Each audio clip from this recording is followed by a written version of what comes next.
शहर के शोर से बहुत दूर एक पुरानी नदी के किनारे एक फकीर बैठा था।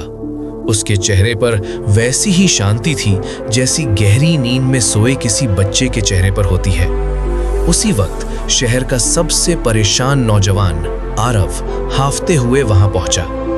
आरव के बाल बिखरे हुए थे, आंखें लाल थीं और उसके चेहरे पर एक अजीब सी बेचैनी थी। वो फकीर के पैरों में गिर पड़ा और बोला, बाबा, मैं हार गया हूँ।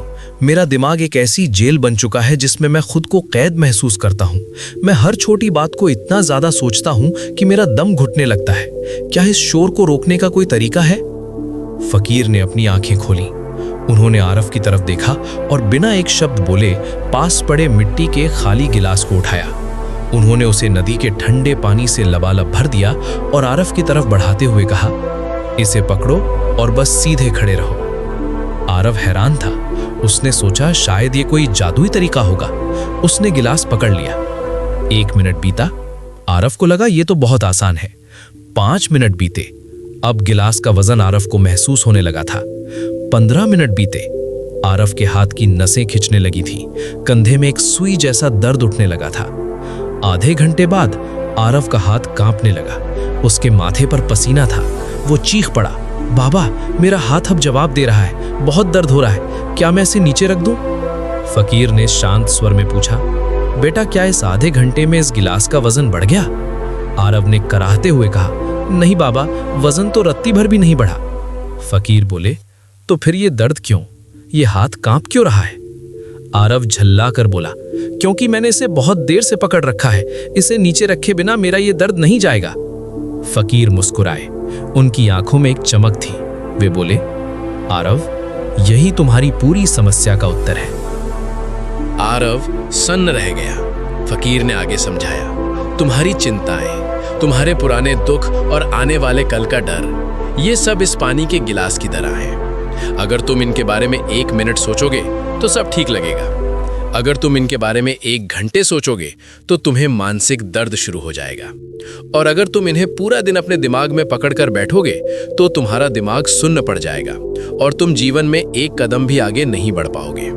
आरव को जैसे बिजली का झटका लगा हो। उसे समझ आ गया कि समस्या उन बातों में नहीं थी। समस्या इस बात में थी कि वो उन्हें छोड़ नहीं रहा था। फकीर ने आरव के हाथ से गिलास लिया और उसे जमीन पर रख दिया। फकीर बोले, गिलास का वजन तब तक है जब तक वो तुम्हारे हाथ में है। जैसे ही तुमने उसे नीचे रखा, वो सिर्फ एक बर्तन रह गया। वैसे ही तुम्हारी परेशानियां तब तक बोझ हैं जब तक तुम उन्हें दिमाग में ढो रहे हो। राख दो इन्हें और आज की इस ठंडी हवा को महसूस करो। उस शाम आरव जब घर लौटा तो उसके पास कोई जादुई शक्ति नहीं थी, पर उसके पास एक नई समझ थी। उसने समझ लिया था कि हर बात को सोचना जरूरी नहीं होता, कुछ बातों को बस बह जाने देना होता है। दोस्तों, आज आप भी खुद से पूछिए, आपने कौन सा गिलास पकड़ रखा है? उस पुरानी हार का, उस पुराने धोखे का, या कल की चिंता का? उसे अभी नीचे रख दीजिए, क्योंकि बोझ उठाने के लिए कंधे नहीं, बोझ छोड़ने के लिए कलेजा चाहिए। दोस्तों, ये कहानी सिर्फ आरव की नहीं है, ये हम सब की कहानी है।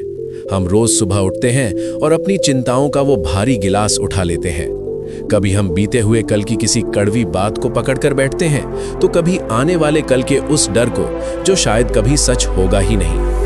हम सोचते हैं कि सोने से पहले सब ठीक हो जाएगा, पर सच तो ये है कि हम उसे सोते वक्त भी नहीं छोड़ते।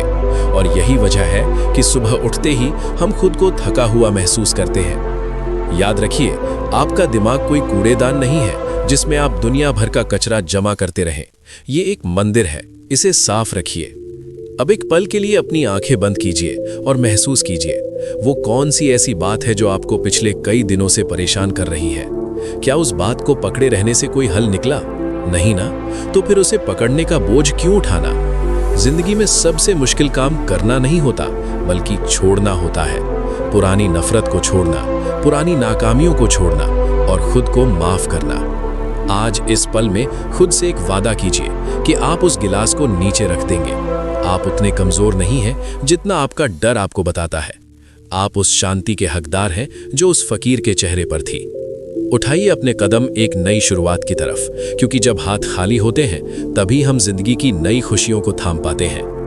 अगर इस कहानी ने आपके दिल के किसी कोने को छुआ हो तो इसे अपने किसी ऐसे दोस्त के साथ जरूर शेयर करें जो आजकल बहुत ज्यादा परेशान है। शायद आपका एक शेयर किसी का बोझ हल्का कर दे। हिंदी इंस्पिरेशन से जुड़ने के लिए आपका शुक्रिया।